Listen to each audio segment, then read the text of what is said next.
Haukur, við sjáum hérna yfir Keflavík og þarna var nú slippurinn og hvað hét það, Hafnarbúðin, þetta var nú sögusvið þessara miklu atburða sem voru 19. nóvember. Það vill núna til ég er að tala við okkur 19. nóvember og það er dagurinn sem breytti ótrúlega miklu í lífi þínu og lífi svo fjölmargra annarra. Mikill örlaga dagur. Það er rétt þetta, það er sannefni. Og þessi bók sem að hefur nú verið skráð eftir þér, hún heitir einmitt 19. nóvember. Ég hef verið að tala þetta gegnum ári, mörg ár síðan ég lýsti efasemdum mínum með niðurstöðu, þessa dómsniðurstöðu, en það er náttúrulega enginn þetta vilja hlusta á það, kannski eðlilegt, en nú kveðum að aðeins fastar að. Já, þú ert alveg sannfærður það að fólki sem var dæmt fyrir morðið á Geirfinni Einarssyni sé saklaust af því? Já, ég persónulega er alveg sannfærður það. Ég reyndar ekki með haldgóða sannanir, ég hef farið víðan völl og ég hef talað við þetta fólk sem þeirra og þegar maður les Hæstaréttardóminn, venjulegt fólk þarf nú að lesa hann tvisvar en ég las hann 4 sinnum og hef verið að velta þessu fyrir mig hvernig þetta var gert allt saman og ég er alveg sannfærður það að niðurstaðan er röng. Sko það sem stingur í augun alltaf þegar maður les bókina þína er að það er í rauninni ekkert sem að tengir þetta fólk við málið, nema bara einhver orðrúm. Nei, það er nú það sem ég náttúrulega hef ekkert haft neitt aðgang að lögregluskýrslum á þessum tíma.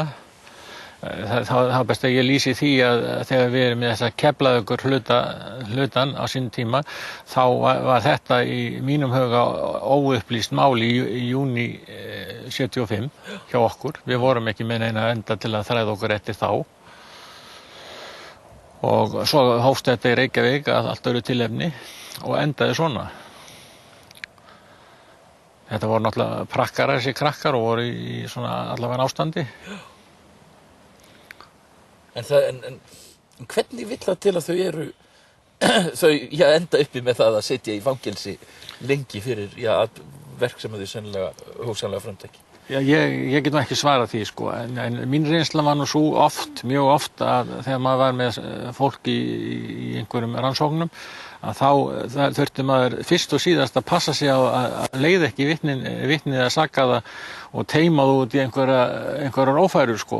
Þegar maður var bara að rannsaka venjuleg innbrot þá þurfti maður rækilega að fara yfir það hvar þau fóru inn og hvað þau sáu og hvað þau gerðu og svo kom það í ljós náttúrulega oft að það aldrei komið þarna. Þá er bara einhver smá þrýstingur sem var stundum á að hann var til þess að fólk var tilbúið að játa allt sem var óupplýst á lögstöðinni. Og þannig er þrýstingurinn alltaf rosalegur. Hann tekur í marga mánuði og ef ég man þetta rétt að þá var einn ákærður, hann var með ára að sagan væri að sansast rétt hans partur, sko.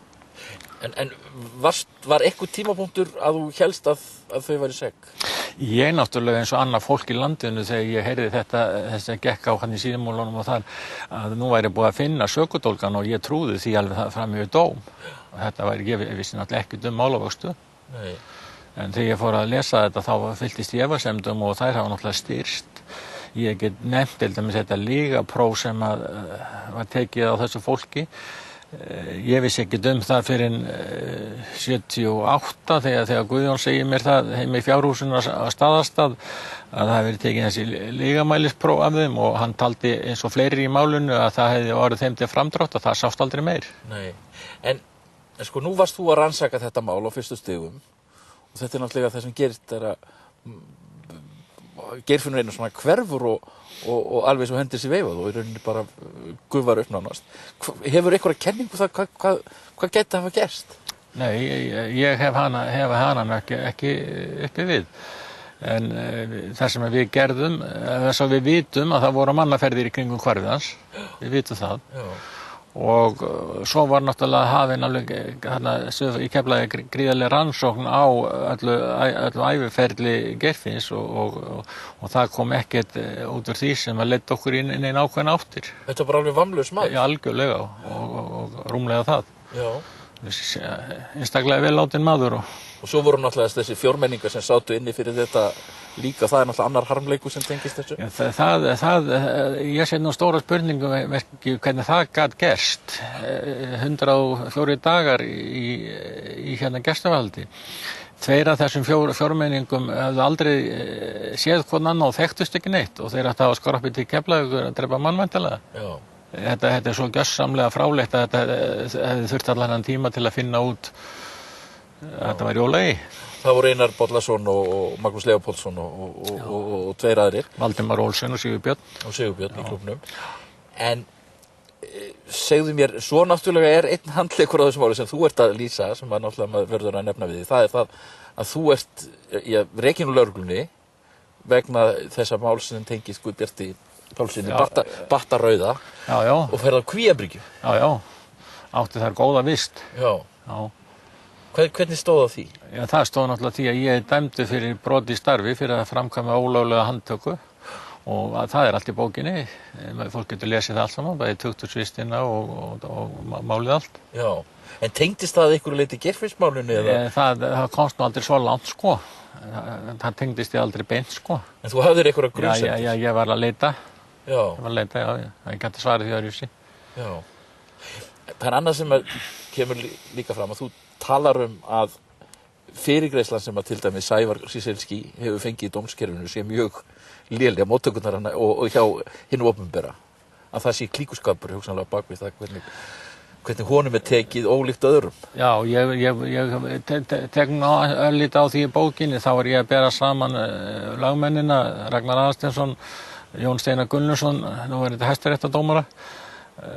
Það voru breytt lögunum til að Magnús Leópoldsson fengi eina rannsóknina á tilurð leirfinns. Já. Og þarna var einhver bakgerð sem ég lýsi örlítið í bókinni, sko, hvernig þetta gerðist hratt og vel. Það var lagabreyting og þá var þetta að taka upp málið. Já, mál Magnúsar, já. Já, en ekki hinum megin. En það hefur ekki verið hægt að taka upp mál Sævars? Nei, það var allavega því hafnað. Það var reyndar einhver vinna í því. En ég hef nú bent fréttamönnum á það að tala við alvöru lögfræðingar sem hafa lesið þennan dóm og kynnt sér málið. Þá nefndi ég fyrstu söguna Ragnar Aðalsteinsson, mjög vel látinn, vel kláran lögfræðing, og hins vegar Brynjar Níelsson. Þetta eru menn sem hafa lesið þetta og vita hvernig þetta var lagt upp. Mér finnst þetta mjög merkilegt að heyra þetta frá þér, mann sem vannst lengi að rannsókn þessa máls, að þú ert alveg fullviss það að þarna hafi verið. Þetta er náttúrulega ekkert annað en dómsmorð. Nei, ef þessi kenning er rétt, sem að ég tel alveg sjálfur, ég hef alltaf samfærst þetta sem að tíminn hefur liðið. Þetta sé rétt mat. Haukur, en það hljóta að vera svona í þínu brjósti dálítið blenda tilfinningar, eins og ég segi, þetta er atburður sem hafði svona mikil áhrif á einhvern veginn líf þitt og svo margra. Já, það er alveg rétt og hérna, en þess ber nú að geta, þessi bók er búin í smíðum í 11 ár. Já. Þannig að þetta og við eigum efni 1 eða 2 viðbót. Já. Þannig að þetta var spurning hver átt að hætta. Já, en það er náttúrulega fleiri í þessari bók út að tala það er merkilegt, þú ert í lögreglu hérna til dæmis þegar fíkniefnin fara að streyma í landið. Já. Vann mikið með Kristjáni Pétursinni, vinum. Og hérna, já, þetta var heljarins mikið umbrota tímar oft hérna hjá okkur. Já. Þakka þér fyrir að vera með mér hérna, Haukur. Við erum með Keflavík hérna fyrir aftan okkur. Þetta eru 36 ár í dag síðan þessir dramatísku atburðir voru. Þegar við vorum að tala. Já. Ég þakka sömuleiðis og verið þið sæl.